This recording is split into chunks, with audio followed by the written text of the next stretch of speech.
त्रिपाठी। शाम के 5 बज चुके हैं। आइए 5 बजे की 5 बड़ी खबरों पर नजर डालते हैं और सुपर 5 में फटाफट दिखाते हैं आपको 5 बड़ी खबरें। रक्षाबंधन का त्योहार हो, दीपावली का त्योहार हो या फिर होली का त्योहार हो, इसको लेकर खोए की मिलावट की बातें लगातार सामने आती हो। त्योहारों में ये मिलावटखोर सक्रिय हो जाते हैं। ज्यादा मुनाफे के लिए नकली माल को ये लोग मार्केट में सप्लाई करते हैं, जो लोगों की सेहत के साथ खिलवाड़ करता है। इसको लेकर भारत समाचार ने एक मुहिम चलाई थी और उसका असर भी दिखाई दे रहा है। लगातार भारत समाचार ने प्रमुखता से दिखाया था कि खोए में किस तरीके से मिलावट की जा रही है, पनीर में किस तरीके से मिलावट की जा रही है, जिसके बाद खाद्य विभाग ने भी इसको लेकर शिकंजा कसा था।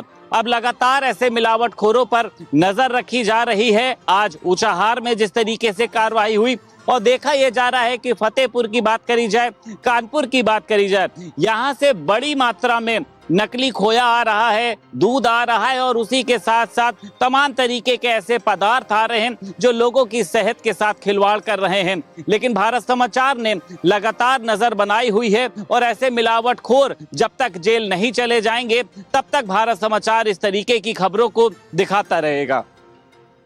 बसपा विधायक उमाशंकर सिंह के आवास पर और उनकी कंपनी के ऑफिस पर इनकम टैक्स की छापेमारी सुबह से चल रही है। लगभग 50 से ज़्यादा इनकम टैक्स के अधिकारी इन दोनों जगह पिछले 6 घंटे से छापेमारी कर रहे हैं।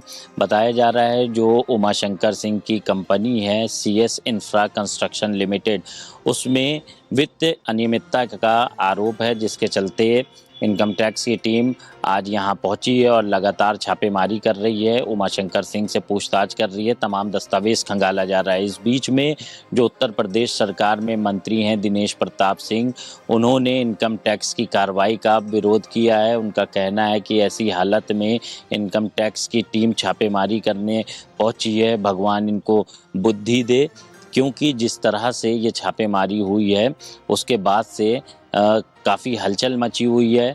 उमाशंकर सिंह पिछले 2 साल से कैंसर से ग्रसित हैं, उनका इलाज चल रहा है। डॉक्टरों की टीम उनके घर पर आती है, देखभाल करती है, लेकिन आज जब छापेमारी हुई उसके बाद जो भी बाहरी व्यक्ति है उसके अंदर आने पर पूरी तरह से प्रतिबंध लगा दिया गया।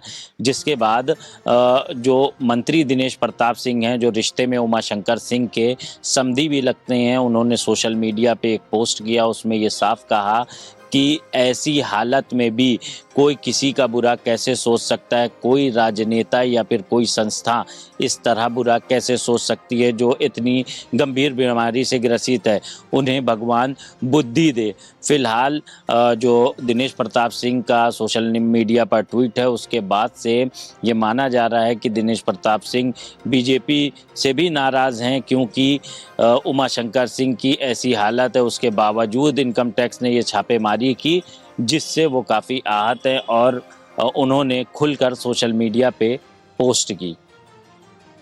ज्योतिष पीठ के शंकराचार्य स्वामी अमृतेश्वरानंद को लेकर विवाद थमने का नाम नहीं ले रहा है। बीते दिनों प्रयागराज कोर्ट के निर्देश के बाद स्वामी अमृतेश्वरानंद के खिलाफ पास्को एक्ट के तहत मुकदमा पंजीकृत किया गया था। इसके बाद इस पूरे मामले में जांच का दायरा बढ़ा दिया गया था।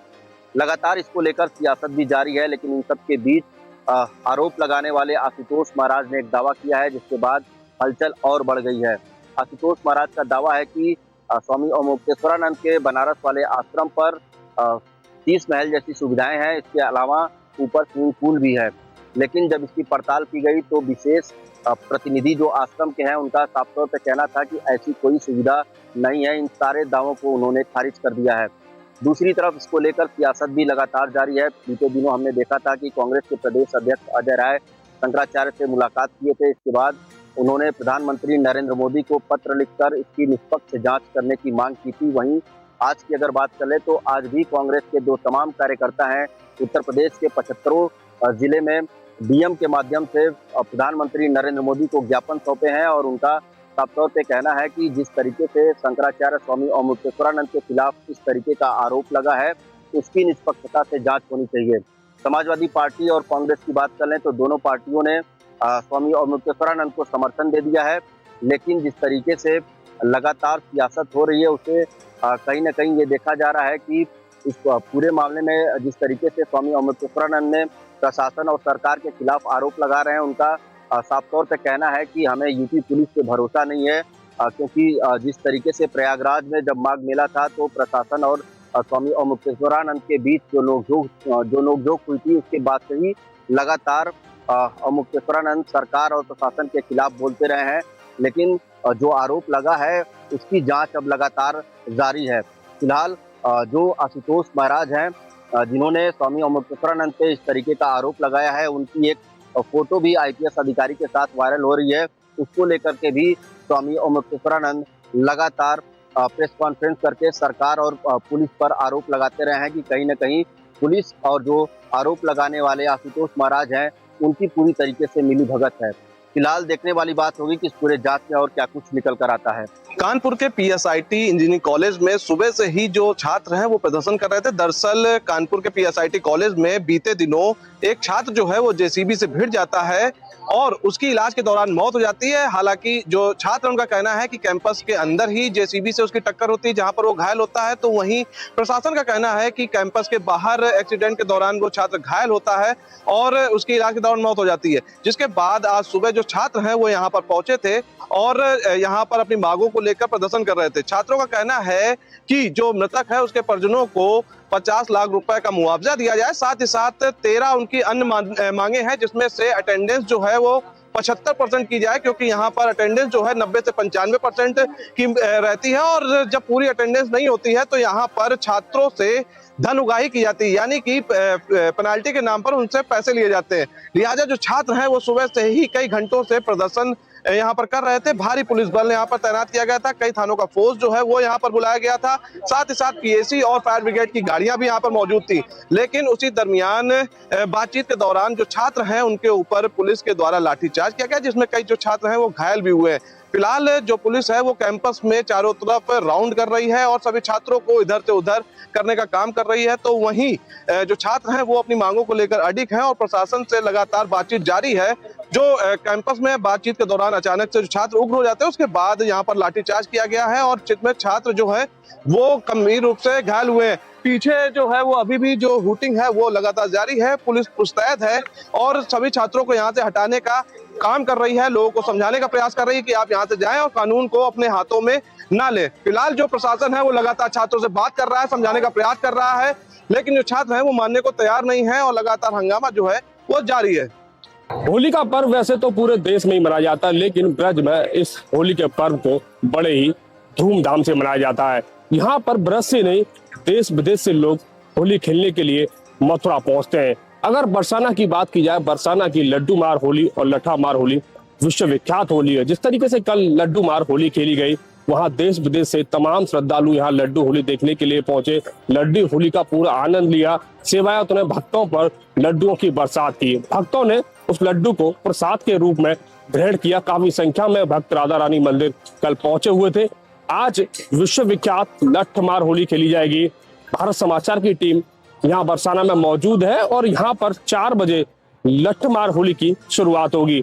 नंदगांव के हुरियारे बरसाना की हुरियारियों के साथ लट्ठ मार होली खेलेंगे, प्रेम भरे लट्ठ बरसाए जाएंगे।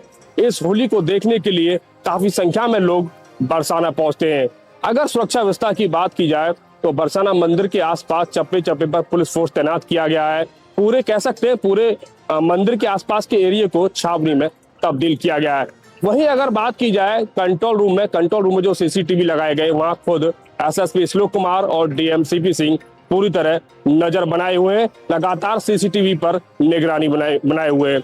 वहीं एक मैसेज जारी किया है जिलाधिकारी और एसएसपी की तरफ से, अगर होली में हुड़दंग किया तो कड़ी से कड़ी कार्रवाई की जाएगी। इस तरीके का एक मैसेज पास किया गया है। वहीं जो संदिग्ध है उन पर पूरी तरीके से नजर रखी जा रही है। होली में किसी तरह का हुड़दंग ना हो, इसके लिए पुलिस की सादा वर्दी में टीम भी लगाई गई है। वहीं लोकल खुफिया एजेंसी भी पूरी तरीके से अलर्ट है। वहीं बरसाना में श्रद्धालुओं का जन सैलाब देखने को मिल रहा है।